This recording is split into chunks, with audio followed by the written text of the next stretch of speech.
5, 4, 3, 2, 1.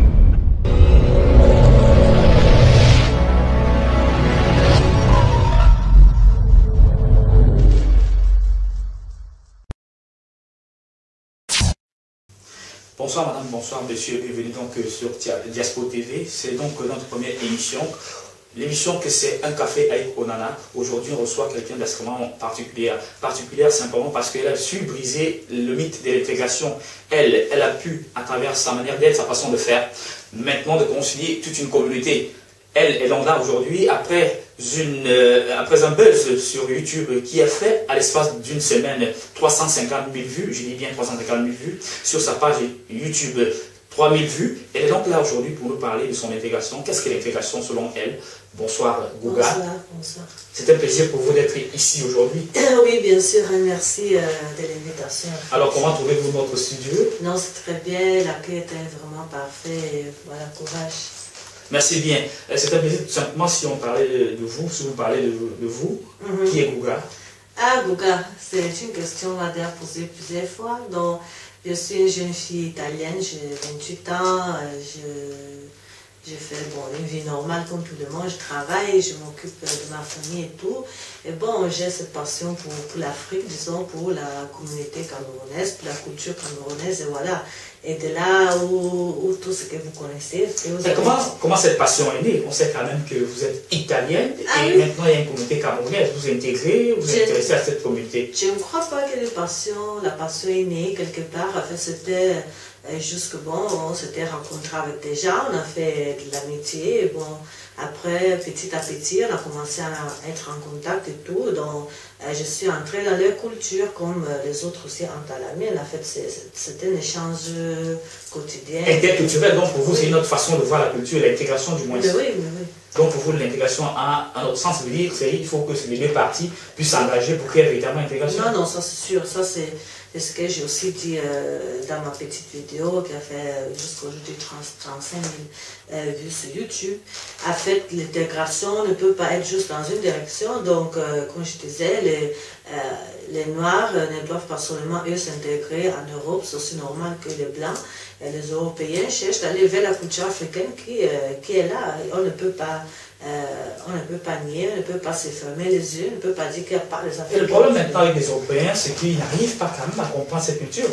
Est-ce que vous pouvez facilement aller vers quelque chose que vous ne connaissez pas? Est-ce qu'au départ vous connaissez la culture africaine? Au départ, je ne connaissais rien. Bon, j'étais jeune, j'avais 17 ans, donc je connaissais pratiquement rien. Bien les stéréotypes que tout le monde ici en Europe peut avoir sur l'Afrique, que vous connaissez. Sur les Noirs, sur l'Afrique. Sur les Noirs, sur l'Afrique, la pauvreté. Mais vous avez quand même supposé ces stéréotypes? Mais oui, parce que, en fait, si on s'arrête aux stéréotypes, si on s'arrête on saurait comprendre ce qui se cache derrière. Justement, en fait, il faut quand même avoir un peu de curiosité. Et je crois aussi un peu d'intelligence pour aller vers les autres. Mais ce n'est pas, je ne vois pas quelque chose d'exceptionnel dans ça, en fait. On peut quand même dire que vous êtes extrêmement curieuse parce que vous n'arrivez pas simplement à ce contact. Là, vous allez un peu plus loin jusqu'à briser certains mythes. Donc, une langue qui est uniquement dédiée aux jeunes, des jeunes qui peuvent se parler entre eux. Non, vous avez quand même maintenant à parler cette langue. Comment est-ce que vous apprenez cette langue, le franco-anglais? Bon, ce qui est sûr, et comme je l'ai déjà dit, j'ai un talent pour les langues. Je parle 5 langues. Et puis, c'est normal qu'il faut avoir, je crois, un talent ou bien il faut être doué pour les langues au départ. Et puis, il y a la curiosité, il y a l'envie de pouvoir communiquer avec le courage. Et le courage. Il faut aussi ne pas, disons, avoir honte devant les autres. Que ce soit les francs-anglais, que ce soit les français, les japonais, les chinois, l'arabe. La chose, c'est toujours d'aller vers quelqu'un et chercher de communiquer avec les personnes que tu crois importantes. Et justement, vous dites qu'il ne faut pas avoir honte par rapport aux autres. Comment ça se passe vis-à-vis de vos frères italiens? Comment est-ce qu'ils vous regardent lorsque vous intégrez cette communauté africaine, cette communauté noire? Au départ, ils ont trouvé ça bizarre. En fait, normal, parce que, il n'y a rien de bizarre, il n'y a rien de méchant à l'intérieur, il n'y a rien de mauvais. Mais quand même bizarre parce que je ne connais pas beaucoup de gens qui ont fait les mêmes parcours que j'ai fait. Oui. Ou bien ils ont fait, mais jusqu'à un moment, ils se sont arrêtés, alors que moi, c'est la recherche chaque jour. Vous êtes poussé extrêmement par cette curiosité? Je ne suis pas née comme ça. Gouga, vous êtes assez curieuse? Oui, je suis très curieuse. Vous aimez découvrir? Oui, c'est très curieuse. Trop même. Vous avez été une fois en Afrique? Non, je n'ai jamais été en Afrique. Et vous comptez quand même une fois aller en Afrique, aller oui, comprendre ça, quand même le Cameroun non, et parler maintenant le franc-camerounais comme vous venez maintenant de faire. Ça, c'est sûr, ça, c'est sûr. Et si je dis un peu Joanda, qu'est-ce que ça vous dit? Que je suis surprise. Et si je vous disais par exemple Popol? Paul Biya. Donc vous connaissez tout ça, comment vous arrivez à apprendre tout ça? Ah, mais en fait, je ne vois rien de bizarre. Et quand je passe ici en Italie, parce que vous n'êtes jamais allé Mais en oui, Afrique. mais je vois que c'est normal. Il y a des gens au Cameroun qui arrivent ici, ils parlent déjà peut-être bien italien, ils ont même des connaissances sur la culture, ou bien sur la politique, ou bien sur la musique italienne, sur le football et tout le reste. C'est normal, quand tu as de l'intérêt, n'importe où tu es dans la vie, tu peux arriver à tes objectifs. Mais cet intérêt, comment est-ce qu'il est? Pourquoi vous choisissez cette communauté camerounaise? À ce moment, il n'y a que les Camerounais, il y a d'autres communautés africaines. Mais comment ça se c'était passe? les cas. En fait, je suis entrée dans une communauté camerounaise lors de mon voyage. J'étais en Allemagne, puis j'ai eu les amis là-bas et tout. Ça pouvait être les Camerounais, ça pouvait être les Sénégalais. Bon, je suis tombée chez les Camerounais. Le hasard, les choses avaient voulu que ce soit les oui, communautés c'est camerounaises. ça. En fait, c'est pas que j'ai choisi le Cameroun, non, je n'ai rien choisi. C'est le Cameroun qui doit choisir alors. Ah, peut-être, qui sait. Et comment vous vous trouvez au milieu de cette communauté? Vous vous trouvez bien intégré, Non, ça accepté, va. accueilli? C'est qui est sûr, avec les temps, tu découvres plusieurs choses qu'au départ tu n'avais pas vues, par exemple. Et donc, les côtés positifs comme les côtés négatifs aussi. Bon, il y a ce qui est bien, il y a ce qui est mauvais dans toute culture, dans toutes les communautés, même en Italie, il y a ce qui est bien, ce qui est mauvais. Donc, c'est rien d'exceptionnel. Mais bon, petit à petit, on ouvre les yeux, on voit plus les choses. Avant, c'était tout peut-être très beau, magnifique et tout, mais bon, après... Donc maintenant, vous avez pu comprendre que non, tout n'est pas que beau.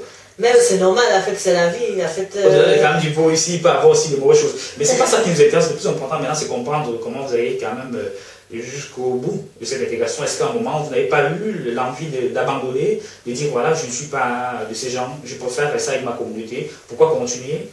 Mais non, je n'ai jamais eu ce sentiment. Ce sentiment, je peux avoir par rapport à cette intégration, c'est de me demander souvent qui je suis. En fait, au milieu de tout ce encore... Non, en fait, je suis vraiment italien à 100%. Est-ce que vous n'êtes pas une noire à la peau blanche, par exemple? Ben, je n'aime pas identifier les gens de cette manière, en fait. En fait, je ne sais pas. Il y a aussi beaucoup de Noirs qui vivent comme les Blancs et je crois que c'est normal. S'ils sont en Europe, c'est normal. Et il y a les Blancs qui vivent comme les Noirs, même sans le savoir. Vous êtes quand même la première, il faut dire, quand même l'une des premières. Pour dire, dans une communauté comme l'Italie, on sait quand c'est une communauté assez fermée à elle-même. Elle ne souffre pas assez. Il faut quand même le dire, même à un niveau plus assez élevé, même au niveau de la politique, même au niveau du sport. Ce n'est pas une communauté qui s'est ouverte. Comment est-ce que vous arrivez maintenant à briser tout cela? Vos parents à la maison, est-ce qu'ils ont accepté le fait que vous soyez quand même au contact avec les Noirs? Parce que parfois on dit que non, ça commence à la maison où les parents disent aux enfants que non, les Noirs, il faut avoir des appréhensions, il faut parler vers ces gens-là. Non, en fait, ma famille a été toujours assez ouverte. Donc ils ont accepté vos amis? Oui, les problèmes à ce niveau, il n'y a pas vraiment eu. La seule préoccupation de tous les parents, c'est que bon, est-ce que ce sont de bons gens, est-ce que ce sont des gens qui fréquentent ou bien à qui tu peux faire confiance, ce sont des gens qui ne sont pas méchants et tout. C'est normal, comme devant chaque inconnu, donc il n'y avait pas vraiment un préjugé par rapport à l'affaire, que ce soit les Noirs ou que ce soit, je ne sais pas. Donc c'est que il y a une éducation en famille qui était quand même ouverte. Donc il faut le dire, quand même, vous êtes assez spécial, une famille plus ou moins ouverte. Une famille chrétienne ou une famille des parents beaucoup âgés? Oui. Parce que vous-même dites, vous avez fait des études en Allemagne, c'est que vous j'ai fait des études en Allemagne. Et puis vous avez aussi fait des études en politique, en sciences politiques. Oui. Vous avez quand même pu étudier spécialisé sur les questions d'Afrique. Ah oui, ça oui. C'est ça qui est question. Donc c'est peut-être ça qui vous pousse. Et c'est ça qui vous pousse ou simplement la curiosité de fréquenter une communauté? Ce sont vos études? En fait, les études sont venues après. En fait, bon, quand j'étais petite, j'ai toujours dit je vais faire politique. Comme je disais, je suis entrée dans la communauté, j'avais 17 ans, donc j'étais encore au lycée, je n'étais pas à l'université. Donc les études sont venues après. Ils ont seulement, disons, donné une autre vision un peu plus profonde. La possibilité de mieux comprendre, bien d'aller davantage vers cette société. Oui, bien sûr. Alors, est-ce qu'on peut parler un peu maintenant de votre buzz? Qu'est-ce qui vous pousse à faire un buzz? Un buzz qu'il faut lire, vous dites bien, ça fait 350 000 vues sur YouTube. C'est extrême, en une semaine. Qu'est-ce qui vous pousse à faire un buzz? Ben, en fait, c'était pour moi une blague. Parce que les jours-là, il y avait, je crois, un Espagnol blanc. Je crois qu'il habite au Cameroun. Il avait sorti une chanson, il chantait que les pays sucrés. Et puis, bon, certains amis m'ont dit que, mais toi, tu es quand même plus forte que lui. Toi qui es camerounaise, en fait, il faut faire quelque chose, il faut dire quelque chose juste pour nous, les amis. Donc, bon, je me suis laissé faire. Disons. Donc, de cet espagnol, quand même, votre inspiration est née pour pouvoir faire votre buzz. Non, en fait, je l'avais pensé depuis. Mais bon, je n'avais peut-être jamais eu l'envie ou bien le temps même de les faire. C'était ça, les gens ont dit que non, il faut dire quelque chose, salut nous, tes amis et tout et tout. Bon, j'ai donc fait, c'était un truc entre amis et puis le lendemain, quand je me suis réveillée, je vois que c'est partagé dans toutes les pages camerounaises de Facebook. Voilà, merci bien hein, donc, pour cette première partie. Certainement vous avez suivi et c'est un plaisir pour nous de vous savoir à l'écoute. On se retrouve tout à l'heure pour la deuxième partie de cette émission, Le temps d'un café avec nous.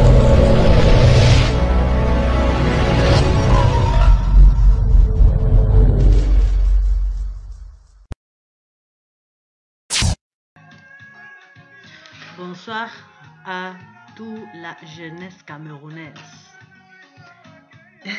Vous êtes en train de wonder, n'est-ce pas? Ah oui, hein? Je vous dis déjà que je fais cette vidéo parce que depuis longtemps, on m'a demandé de parler, on m'a demandé de chanter même, on m'a demandé de tout faire. Je suis moi restée dans mon coin, je n'ai pas voulu faire de bruit. Mais aujourd'hui, yeah, je reste moi là comme ça sur mon Facebook message, j'open, je vois qu'un de mes frères White en train de chanter un oui même en franc-anglais, dit que ya papa, tu as fait fort. S'il était là à côté de moi, c'est que ce ne sont que les Guinness que je veux lui chou. J'étais trop contente. Je suis contente pourquoi? Parce que c'est vrai, l'intégration c'est de deux côtés. Vous venez ici en Europe, vous parlez comme nous les Whites. Moi-même je ne peux pas parler français comme ça. Hein. Je suis italien, je ne suis pas francophone, donc je ne peux pas parler le bon français des blancs de France là. Mais les gars, s'il a fait fort, si moi rester comme ça, je dis que non, c'est trop mou, trop mou. Ce que je vous dis, c'est que ce n'est pas parce qu'on parle, c'est parce qu'on chante en franc-anglais qu'on a oublié notre culture. Moi-même, je suis fière d'être italien. Il y aura la Coupe du Monde tout à bientôt là. Je vais soutenir mon pays, mais je vous assure qu'en Lazio, ce sont les Lions que je veux soutenir. Je ne veux pas dire à mes frères italiens parce que eux là, hey, ils sont jaloux comme les Camerounais. Voilà pourquoi je vous dis que dans la vie, il faut vivre dans la paix. Il ne faut pas être jaloux, il faut avancer. Moi-même, je vais en France, si je go à Château-Rouge, c'est comme ça que je veux parler. Si c'est à Champs-Élysées que je parle, mon frère, je parle en anglais. Je ne veux pas qu'un Français me regarde de façon bizarre. Non, je reste moi-même. Je n'ai pas peur. Je parle comme j'ai appris. Je suis restée avec les caméras. Ce sont mes amis, ce sont mes gens. On est ensemble. Je dis seulement qu'il faut rester unis. On a fêté la fête nationale bien l'autre jour là. Il faut rester unis. Il faut rester solidaire. Il faut rester vraiment dans la paix. Ce n'est ça le secret du succès de tout le monde. Avec ça, moi je continue à écouter mon Rabarabessi. Et puis bon, je go moi nang. Bonne soirée à tout le monde. Bisous.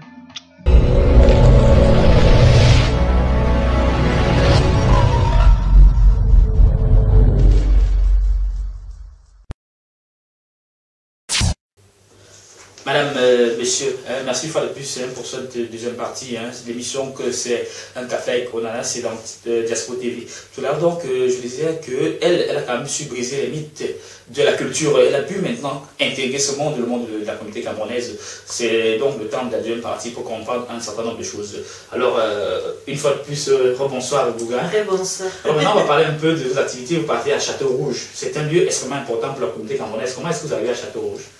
Ben, je pars au Château-Rouge parce que, en principe, je pars là-bas parce que les gens me demandaient de leur ramener les choses en Italie. Donc, j'allais à Château-Rouge faire les courses. Et bon, vos courses, à vous? À moi, et bon, et plus aux gens donc, qui me demandaient, genre, ma chérie, amène-moi les bobolos, ma chérie, amène-moi ceci, amène-moi cela. Donc, je partais faire les courses quand j'allais en voyage à Paris. Et puis, bon, c'est devenu toujours un endroit que je dois visiter, même si je ne veux rien acheter, parce que ça me plaît bien. C'est très intéressant, c'est aussi des paysans. C'est un peu C'est un peu comme moi, tu es en France, mais tu n'es pas en France, tu n'es en Afrique, tu n'es pas en Afrique, tu ne sais même pas là où tu es.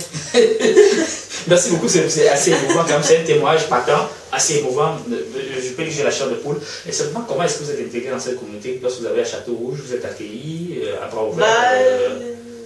Ce qui est sûr dans les boutiques, quand j'entre et tout, les gens sont surpris, Rwanda, par rapport à mon accent. Rwanda.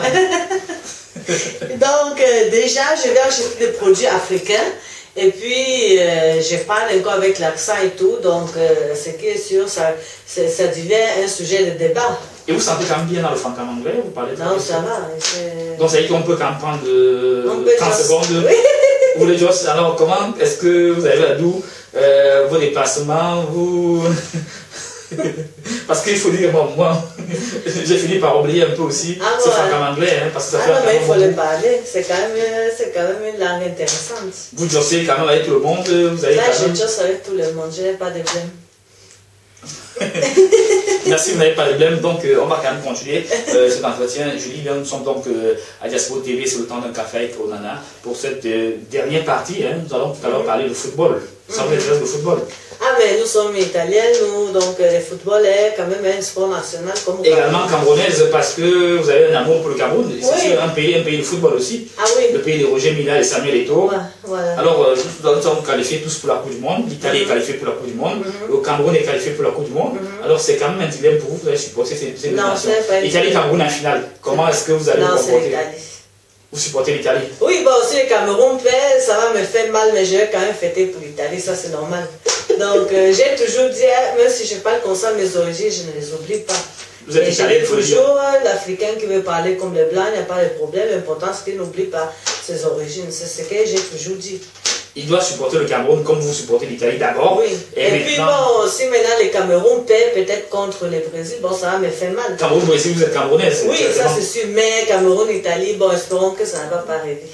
Bon, espérons, ça ne va pas arriver. Peut-être ça peut toujours arriver. C'est la Coupe du Monde, tout est possible. Ah, tout est comme ça s'est passé par plus de 2 fois. Alors maintenant, on va aller un peu plus loin hein, pour finir. En Italie, quand même, c'est une communauté, on disait en première partie de l'émission, une communauté encore un peu fermée. Il y a des problèmes de racisme, il faut le dire ainsi, qui se vivent encore avec Cécile Kienge. On sait ce qui s'est passé avec Balotelli ou encore avec Lara Sidoff. Comment est-ce que vous arrivez à percevoir cela? Pour vous, c'est un peu dépassé, il faut aller un peu plus loin, on n'est plus à l'heure du racisme, il faut s'ouvrir aux autres. L'Italie est... En fait, il y a beaucoup de racisme. Mais pas seulement les racistes contre les Noirs. L'Italie est un pays raciste aussi dans l'Italie. Entre Italiens et entre les Italiens. Celui du Nord, celui du Sud. Celui du Sud, ils peuvent dire qu'il peut y avoir un petit tribalisme qu'on ne peut pas avoir au Cameroun, peut-être.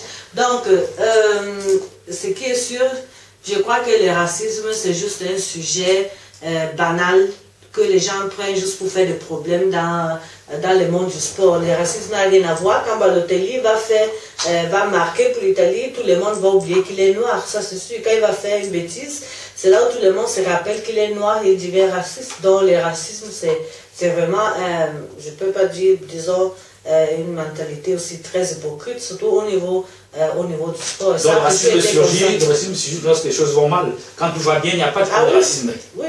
Bon, on a compris, donc ce serait un peu difficile maintenant pour supporter l'équipe du Cameroun. Alors, Gouga, quel est votre maître préféré au Cameroun? Au Cameroun. Ah, ça c'est une question compliquée. Mais disons en général, ça s'appelle l'indolent. Donc oui, bon, j'aime tout. Vous avez le babala? Non, ça je ne mange pas. Le poisson brisé? Oui, ça oui, mais bon, je mange tout. La soupe arachide? Ça je mange, oui. Les nyams? Je mange tout, sauf l'autre là, le bongo chopi. Donc vous n'avez pas le bongo chopi? Non, parce que je n'aime pas le poisson chat. C'est un poisson que chez nous... vous voulez faire le bongo chopi uniquement avec le poisson chat quoi? C'est ce qu'on m'avait proposé. Moi, quand j'ai vu que c'est le poisson chat, j'ai seulement dit que non, je ne veux pas. Alors vous parlez un peu tout à l'heure de la communauté camerounaise. Vous savez quand même connaître cette communauté, comment elle est, vous parlez de Betty. Vous parlez des Betty, vous parlez un peu des anglophones. On a 5 encore la communauté à l'intérieur de la communauté camerounaise. Les Betty, les anglophones. Oui, il y a Bamileke, il y a les gens du Nord, il y a les Douala, il y a les Bassa, il y a beaucoup de monde. Donc vous savez, vous connaissez quand même très bien la communauté camerounaise. Bon, mais maintenant, quel est votre artiste préféré au Cameroun? Là, tout le monde sait, même dans la vidéo que j'ai faite, c'était Petit Pays qui sortait. Mais tout le monde le sait, mais ceux qui vous suivent ah bon, mais ceux qui vont voir la vidéo, j'espère que vous allez voir après. Vous avez le grand Turbo, vous savez que ça fait ah oui, non, ça c'est lui. Vous avez Turbo. Ouais, les jaloux vont m'écrire, donc ce n'est que Petit Pays. J'espère que lui va voir ça un jour, il va venir me voir. Est-ce que vous pouvez chanter mimer un morceau de Petit Pays? Non, je vais le faire après. Vous allez le faire après. Oui. Alors maintenant, c'est pas un problème, on ne va pas vous obliger maintenant de faire de mimer un son de Petit Pays. C'était un plaisir pour nous de vous avoir ici dans cette émission. L'émission c'est Un café avec Onana. Vous êtes venu ici à Diaspo TV. C'est un plaisir pour vous aussi également, ce que vous dites. Ah oui, bien sûr. C'était vraiment un plaisir. Et votre mot de fin à tous qui vous suivent sur Facebook, vous recevez beaucoup de messages déjà sur votre page Facebook, des grands fans qui demandent de... Continuez à me suivre, il y a beaucoup de surprises pour vous. Bon, nous sommes ensemble à fête, donc voilà, merci encore pour l'invitation. J'espère qu'il y aura d'autres collaborations. À Diaspo TV, à Diaspo TV, bien sûr, bien sûr. Madame, Messieurs, merci d'avoir été de notre émission. C'est donc Un café avec Onana. On se retrouve au cours de notre émission. Au revoir. Merci.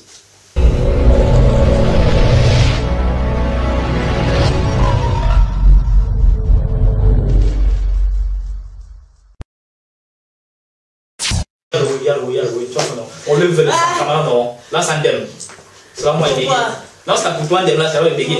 Parce que c'est le high level. Tu peux pas, Joss. On a vu le topo que tu peux pas. Le topo que tu peux pas. Non, mais c'est bon, hein, vraiment, c'était tranquille et merci beaucoup pour tout. Merci. Il y a tout ce que tu t'aimes. Et t'es dit, c'est pas. Non, mais c'est propre, c'est propre, c'est propre.